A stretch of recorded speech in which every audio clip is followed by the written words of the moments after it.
네, 여러분 반갑습니다. 지금 조금 화면 배경이 다르죠. 저희 부모님 댁에 잠시 와 있고요. 오늘은 미국의 유명한 예언가 에디거 케이시 님의 책, 절판된 책인데 삶의 10가지 해답이라는 책의 내용을 조금 공유해 드릴게요. 많은 사람들이 환생, 카르마 이렇게 하면 좀 무섭게 생각을 하죠. 그리고 뭔가 인과응보의 어떤 벌을 받는 개념으로 생각을 많이 합니다. 그쵸? 근데 여기 보면은 이렇게 나와 있어요.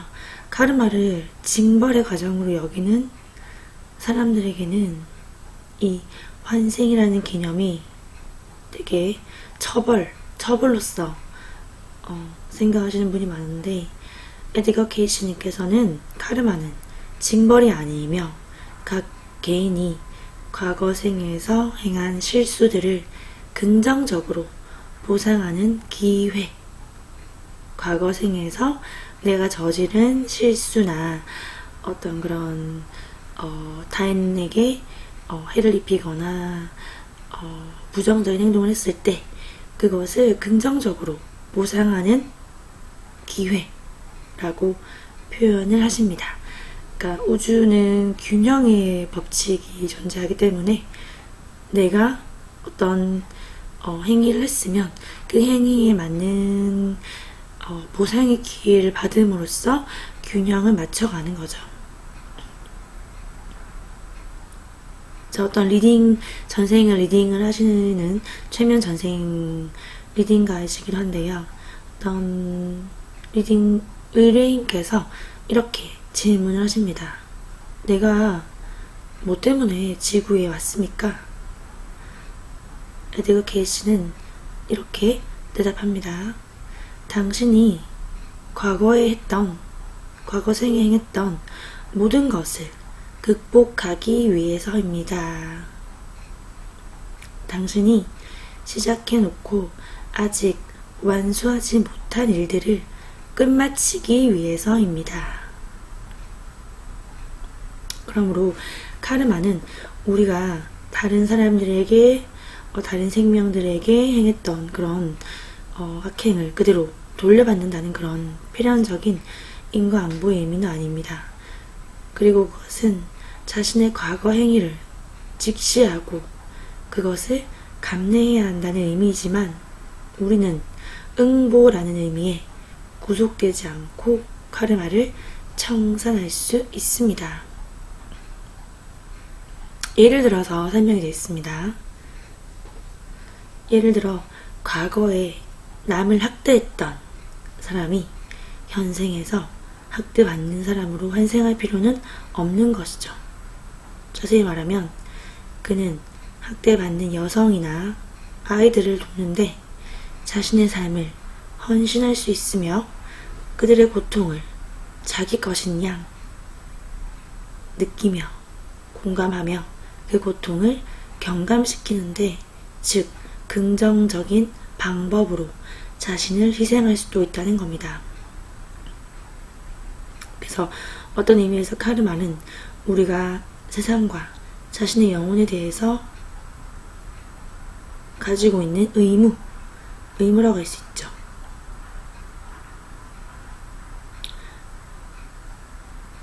자, 또 리딩 하셨던 내용 중에서 말씀하신 것 중에서 공유해드리면 영적 실체 우리 그 영혼의 영적 실체가 진보하느냐, 즉 그 의식이 성장하느냐 또는 퇴보하느냐, 그 진보와 퇴보는 그 실체가 지닌 능력을 어느 정도로 사용하느냐에 달려 있습니다.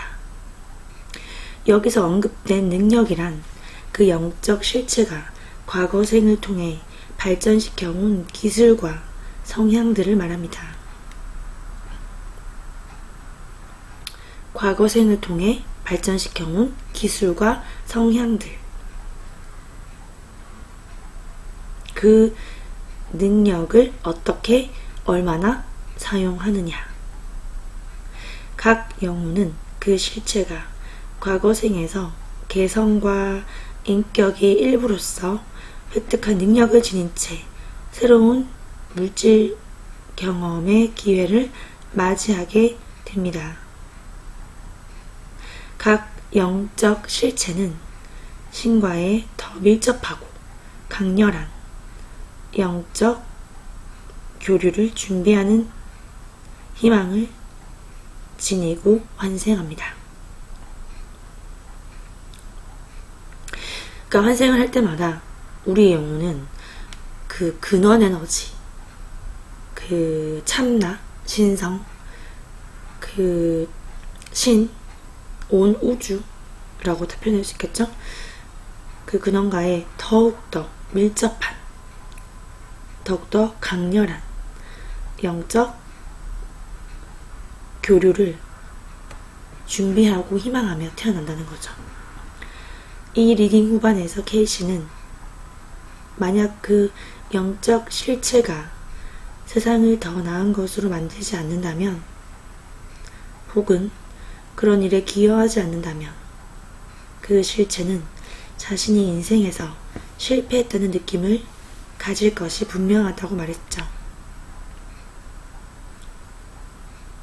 그래서 자신의 타고난 재능과 능력을 이용해서 타인들에게, 온 인류에게 기쁨과 희망을 주고 자신의 양심을 따르라고 합니다. 자신의 선행과 양심을 감추지 말라. 우리 행동은 풍요롭고 봉사하는 삶의 본보기가 되어야 한다. 이것은 단지 즐거운 하루 보내세요 라고 인사하는 것 이상으로 필요하다.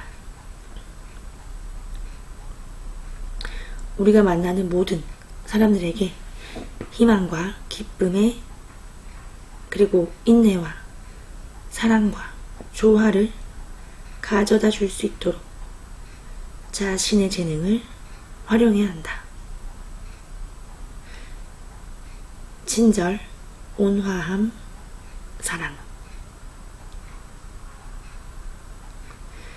208쪽에는 이렇게 나와 있습니다. 영적 이상, 물질적, 정신적 이런 것도 물론 중요하지만 그보다 더 중요한 건 영적인 것, 영적인 이상을 잘 표현할 수 있는 직업을 선택할 때 가장 큰 성취를 이루게 된다.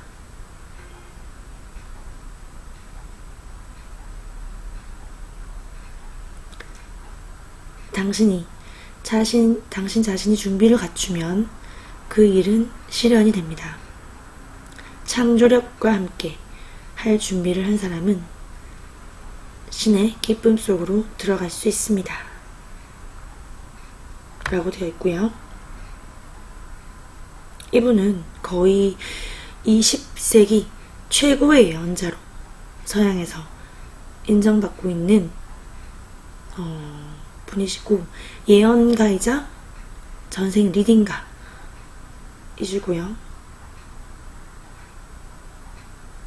또 지금 이 에드거 케이시님의 분신, 불령을 가진 사람들이 여러 명 활동하고 있다고도 전해지고 있습니다.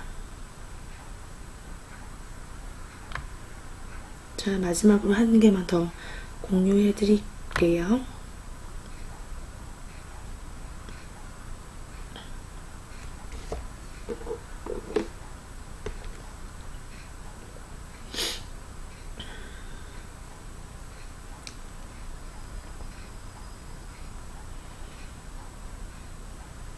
자연적 원인의 힘에 의해서 우주가 창조될 수 없었기 때문에 우리는 초자연적 존재 혹은 신이 존재한다는 결론을 내려야만 한다.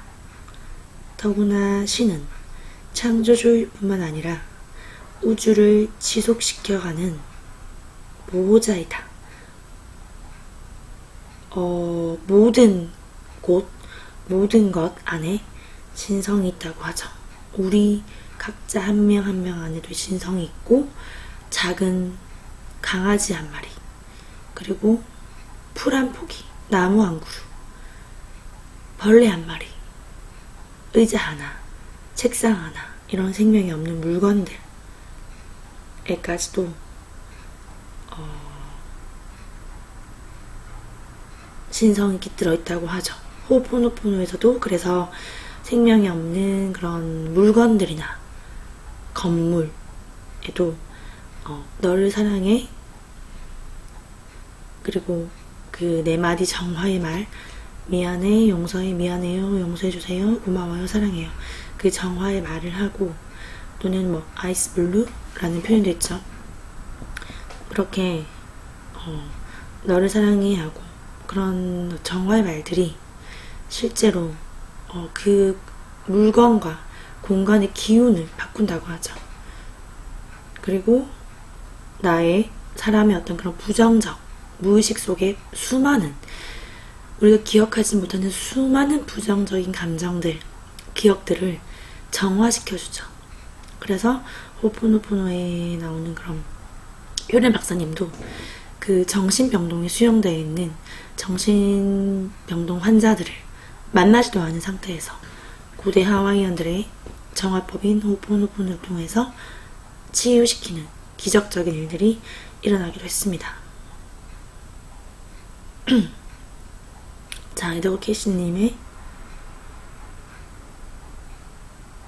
책 중에서 마지막, 영혼에게는 자유의지가 주어졌기 때문에 비록 신이 전능하고 편재하며 예지력이 있다 할지라도 신의 일부인 우리가 바로 신의 일부죠. 우리는 그 우리 안에 있는 신성, 무한한 가능성, 참나를 가지고 있습니다. 우리 영혼이 행동을 선택해야만 신성도 그 결과를 할 수 있다. 즉, 그러니까 이 3차원 지구별에서는 아무리 열심히 수행을 하고 명상을 하고 심상화를 하고 내 마음을 갈고 닦아도 행동하지 않으면, 행동을 해야만 이루어지는 그런 3차원 이 물질계 현상의 특성이 있다는 거죠. 우리가 창조주라고 하는 천체의 힘들을 실체가 태어남과 동시에 이 창조주라고 하는 천체의 힘이 영향을 미칩니다. 그러나 실체의 의지를 능가하는 영향력은 없습니다.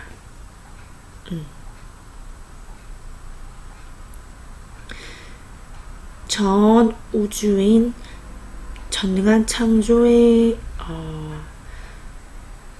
전체의 힘이 우리에게 영향을 미치지만 실체의 의지, 즉 우리 영혼의 의지를 능가하는 영향력은 없다. 그만큼 자유의지가 중요하다는 거죠.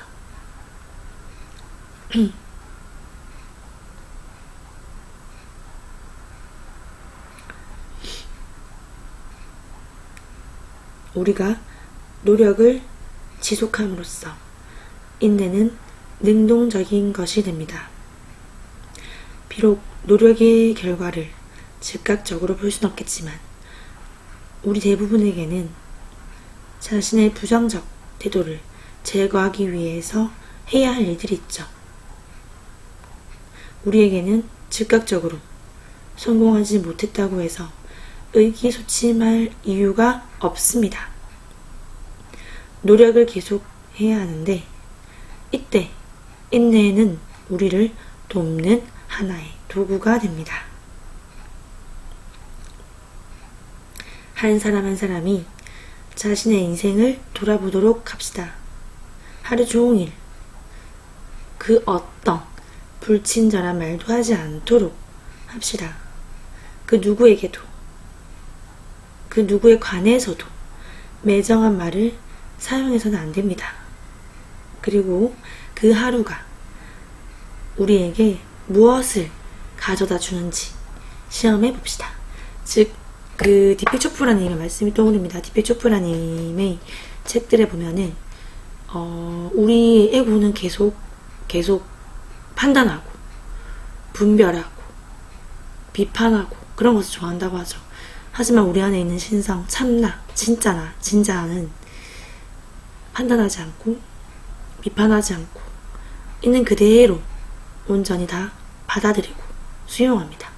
그쵸? 그런 어떤 열려있는 판단하지 않는 마음의 자세, 분별하지 않는 마음의 자세, 그것을 뜻하신 게 아닌가, 같은 일맥상통한 내용이 아닌가 생각해 봅니다. 네, 오늘은 에드거 케이시님, 서양의 유명한 예언가이자 리딩가이신 에드거 케이시님의 소중한 귀한 말씀들을 함께 나눠봤습니다. 더 좋은 영상으로 돌아오겠습니다. 도움되셨다면 좋아요, 구독 눌러주시고 매 순간 나의 생각과 감정을 지켜보시는 관찰자가 되셔서 알아차림과 깨어있음으로 평온하시기를 기원하겠습니다. 감사합니다.